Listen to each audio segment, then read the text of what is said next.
The year of mercy is over. What does the new year hold for you?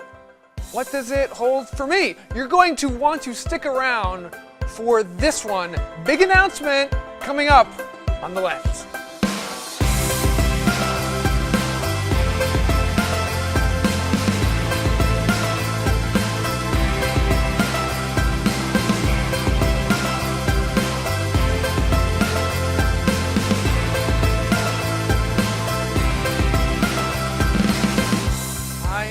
Weber, and in the spirit of mercy, post-Thanksgiving bliss, and prep for upcoming Christmas, like Linus in the Charlie Brown Christmas special, I want to tell you all a story. My story. So I'm one of those people who as a teenager just always looked forward to one day being a dad. It wasn't always a popular first date conversation. In fact, as a college student in college, someone asked me where I wanted to work one day. And I said, answering like a 5-year-old boy, I want to be a higher education professional so that one day when my kids get older, they can get free tuition remission from my school and I can take them out to lunch each week. Well, fast forward years down the road and I end up actually at an institution of higher education as a higher education professional. I meet the love of my life. We get married and we have that moment in our marriage when we say, hey, let's try and, for lack of a better technical term, make a baby. So we tried for a year. And we're bummed out that we did not have success making that baby. And so we went to doctors and they checked out all the things that you check out and they found nothing amiss. They said, keep trying. And we kept trying and going to the doctors more for more tests. And we were eventually diagnosed with something that roughly 1% of the population has. Yes, we are 1%ers, but I don't think the good kind. I'm not sure if anyone's a good kind, but we had something that 1% of the people had called unexplained infertility, which is as descriptive as it is uninspired in its naming.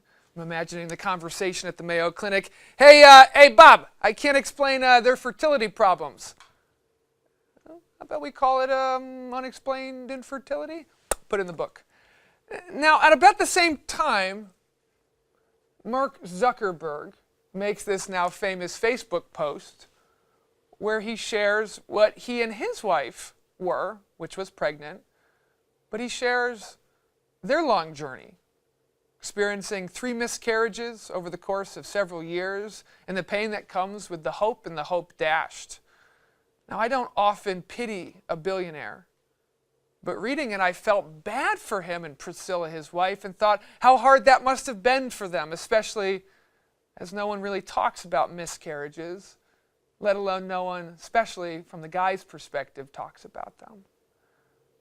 And sure enough, not long after reading that post, my wife and I, we get pregnant. And you know what? All seems right as rain. And then weeks after finding out, there is loss and there is pain. And time passed and healing occurred. Days feel like months, and months, which are your best and your worst friend, feel like years. And then wonder of wonders, we get pregnant a second time. This time you don't tell as many people.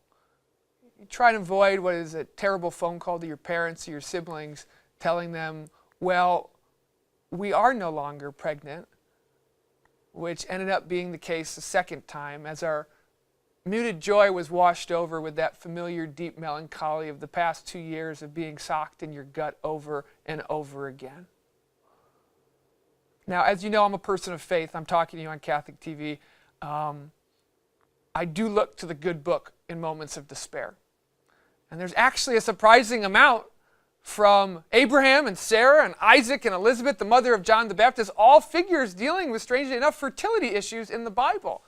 Yet in these times, I was also looking to the Gospel of Mark Zuckerberg. Mark Zuckerberg gave me hope.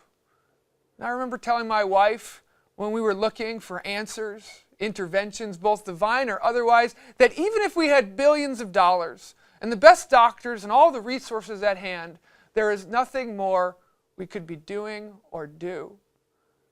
Infertility is not picky. I never met Mark Zuckerberg, but I always kind of felt a kinship to him, like I was kind of walking in his shoes or wearing his hoodie. And we both are about the same age. We're both Harvard educated in some way, shape, or form. We met our wives here. We love Pinocchio's Pizza in the Square. And we both have net worths over $37,000. Now, I reread Mark's post and wondered, how did Mark cope? For me, I'd go kayaking on the Mystic River near my house.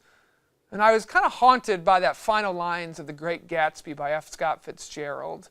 And the line goes, "So we beat on, boats against the current, borne back ceaselessly into the past." Now, time raced and stood still, and sure enough, folks, we got pregnant again. I thought third time's the charm. And we held these cards close. We did not post to Facebook. We waited, we monitored, we prayed, and we saw the final slivers of optimism dissolve into the realism that we had just suffered a third miscarriage. I feel like both statistics and hope were dim. Last year I found myself feeling like Eeyore, probably looking like a harried hipster Christopher Robin, and I listened to a friend share his story of being adopted. And I locked in on this story. It oozed with just how much love he had for his parents, his life, and how his parents so much loved him in such special ways. It reminded me of the love I had for my dad. And it really hit me that in that moment, blood and genes are not requisites for parenthood, but it's simply a deep and abiding love and a capacity to care. And that night I Googled how to adopt a child in Massachusetts, which had previously felt like a plan B. But that night it felt like just as good as any plan, and that my wife and I were going to just pursue both options. And on my kayak rides those afternoons, I started focusing more on the penultimate line of Fitzgerald's Gatsby, which is, "It eluded us then, but that's no matter. Tomorrow we will run faster, stretch our arms further, and one fine morning." These past few years, my sisters gave birth to 3 children, 3 beautiful children. We attended 7 baby showers, went to 4 baptisms, and we always seemed to flip the channel to a 16 and pregnant marathon on MTV, all watching with a stiff upper lip. And I'm not naive to put an ending to this story, but rather I'm going to share with you the next leg of the journey up the current. And let this journey begin with a nod to the storytellers of Zuckerberg and Fitzgerald. I thank them for telling and showing, helping me understand and make sense of my journey to that desired fatherhood that I so craved. It's kind of what I'm doing right now, sharing a journey that hopefully connects with you. And I'll close with, as the bend turns and presents itself with another surprise, this time, one fine morning, 23 weeks ago, somehow the unexplained found an explanation. And beating at 150 beats per minute, right now in my wife's womb is our healthy, growing child who each week runs faster and stretches out his or her arms further. And one fine morning, and they say at 23 weeks, the child is supposed to even start hearing noises outside the womb. And now, speaking to my kid through TV, to you, my child, who we really, really want to meet in person in March, I just want to say I hope you enjoyed your story, our story.